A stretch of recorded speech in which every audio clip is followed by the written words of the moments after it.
My name is Udit and I'm the in-house perfumer for Secret Alchemist. It's a D2C brand that promotes clean perfumery.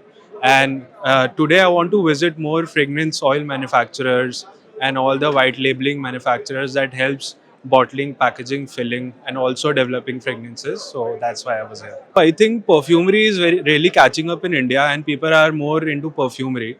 So there are lots of products and also in cosmetics also there are many brands that are promoting good products and also showing that we are also showing all the ingredients into labels. We are not hiding any labels, also moving to clean labels and clean ingredients. So that's really good. Yeah, sure.